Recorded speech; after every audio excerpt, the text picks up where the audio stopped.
Hi, this is Mike Messier with Avalonia Theater Festival. I'm very happy to be speaking to one of our Theater Festival winning playwrights. His name is Brian Cern, and his play Strings won for Best Dramatic 10-Minute Play. It's kind of a folklore play, Brian, and you're out in Minnesota, is that right? I am. I'm just north of St. Paul by like half an hour or so. And Brian, you have a theater degree, I understand. And is that in performance with a minor in writing? It was just a general BA degree. The focus in my case was more on acting, which is where the bulk of my resume started.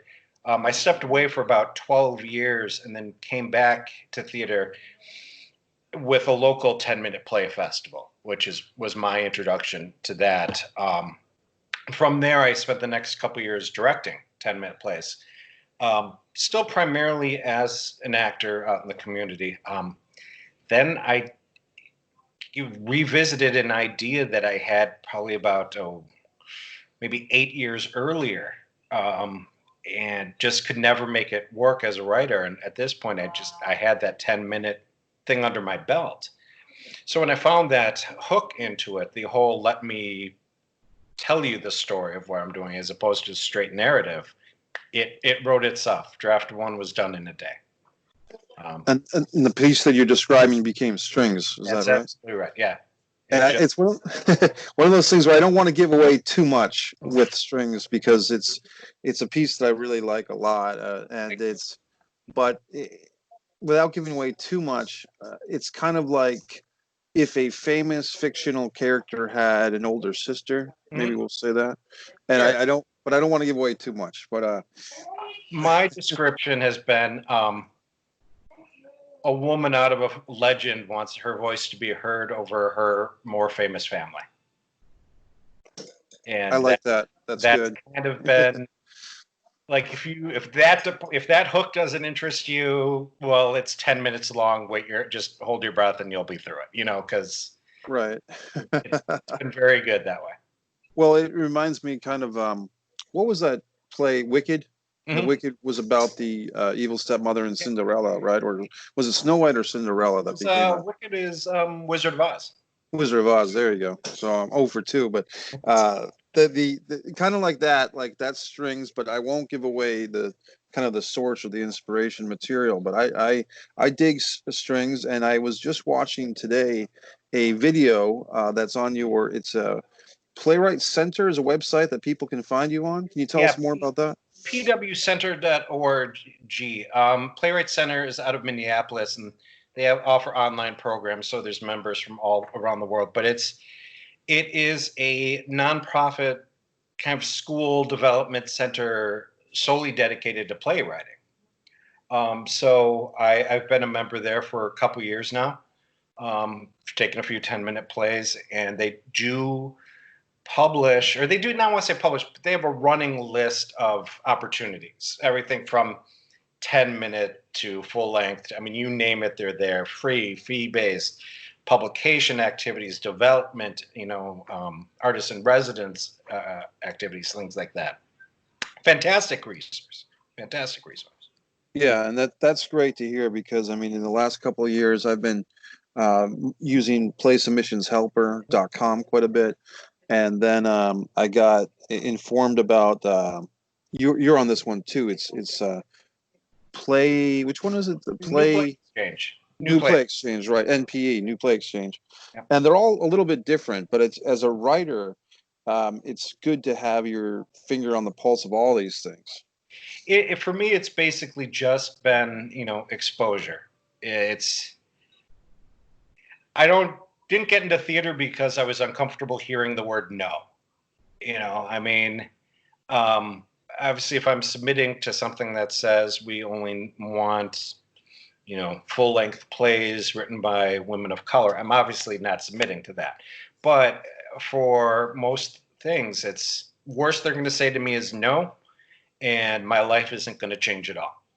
Dispassionate. Great situation is, now I get to. Someone said yes, and now I'm waiting to come down to Jacksonville, which is something I'm really looking forward to seeing.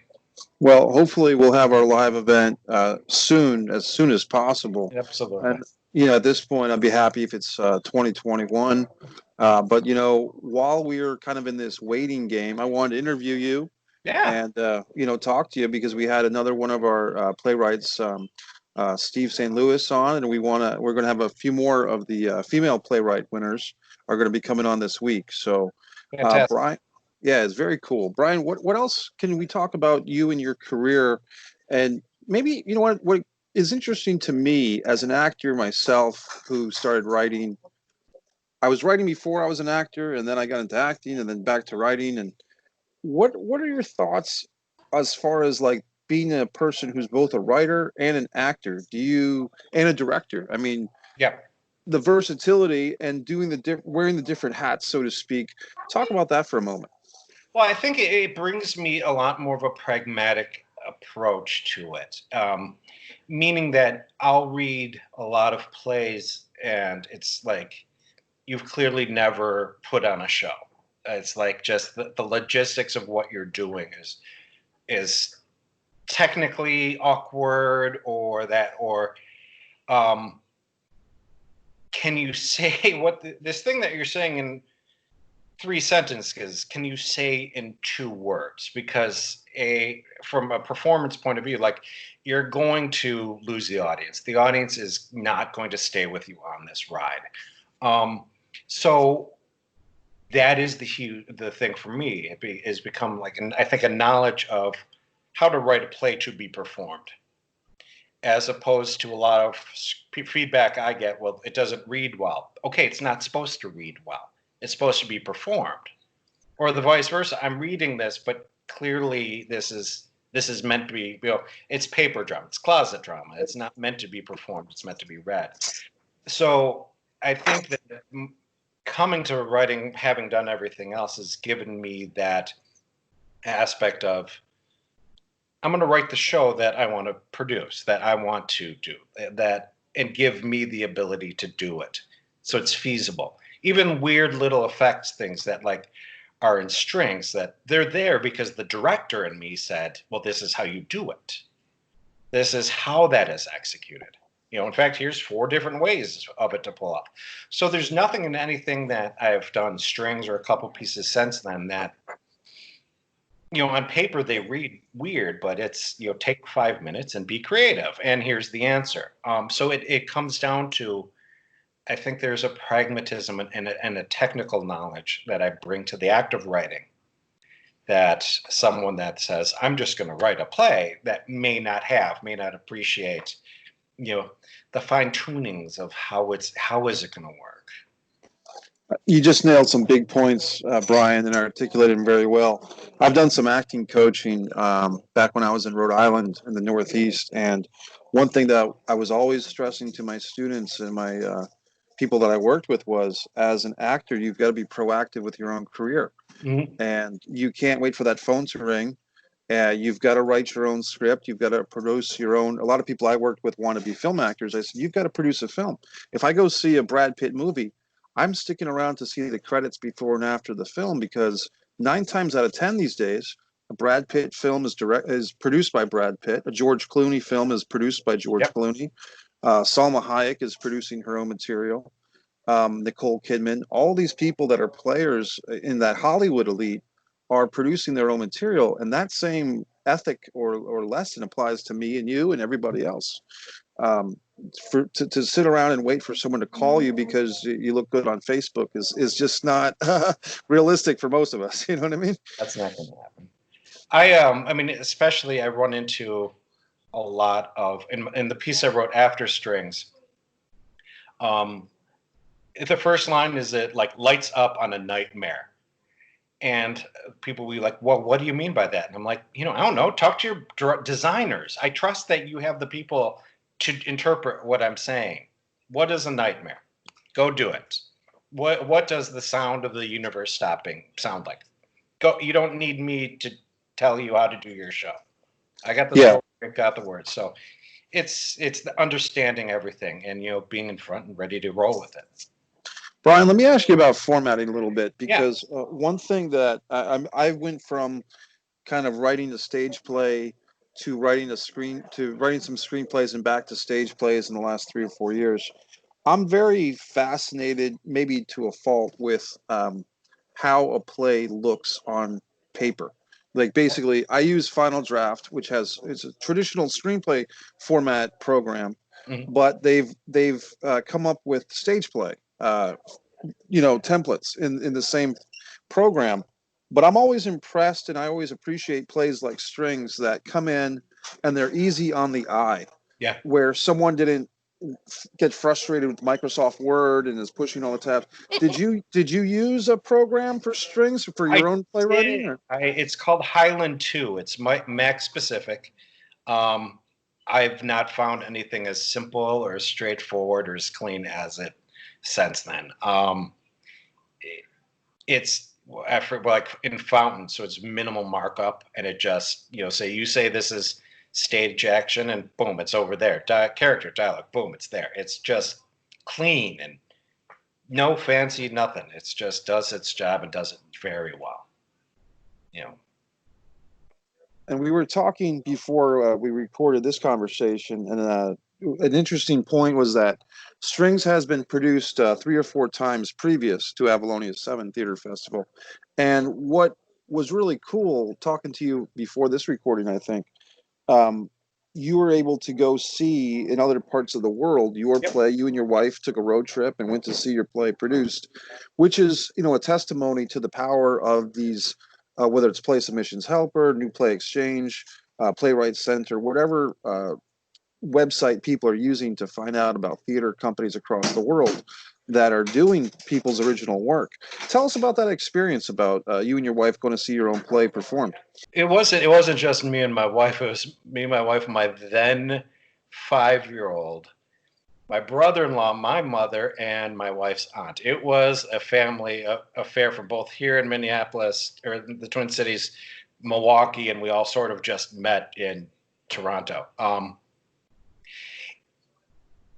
Obviously I've been into theaters. I'm used to seeing my headshot on a wall and things like that. But when I started this process, it's been, I'm just gonna send it out, no judgment. What will be will be.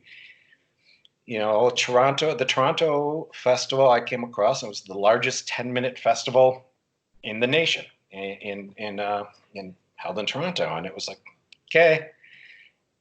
And there was something weird about, now I'm got my passport, I'm getting on the plane, I'm landing, I'm in a different land. All the street signs are in 2 different languages, but also kind of the same. You're having a whole day, and I'm in a place I've never been before, and I walk into this beautiful theater that they converted out of a old firehouse. And there's my headshot and my name and my words, and there's these actresses and all that. And my wife and I had done the math previously that, when we noticed that, or got the notice that I was accepted into it, it's like we received 850 different proposals, and here's the 18 that we're taking.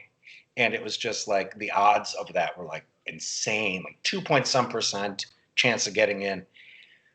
And when I got there, and it was sit down, and I'm like, got my family, and there's my name on the wall, and I'm talking to the artistic director, and I've got this, and oh, he's from Quebec. That explains the accent. And I just had to take a moment before the show ended. I'm like, I have to go outside. Like, I need fresh air, because just the pure emotion of it hit me, and it was so. I mean, it was so unlikely to happen. It was so it doesn't matter how good the script is. It still comes down to taste. And 850 whatever to 18 are such incredible odds. And then being able to coordinate the entire family to go and make everything work, and to sit and to be there. And I don't want to say like they were fawning, but it was like, oh, it's you. Good. You're going to love it. Blah, blah, blah, blah, blah. And I'm like, I gotta step outside. I gotta take it out. I had to take a moment to like clear my head. Like, okay, no, I'm not crying. Just I'm all right. And then to come in, and I was a little bit, not the first one. I was a few into it, but I will say about that, and I think it stands out for me, almost a year and a half later, that it was probably as close to what I had in my head as a playwright can get. You know, and I said, you know, to the director, I'm here if you have any questions or anything outside of that. I look forward to meeting you and the cast after the show. I'm like, great, see you later.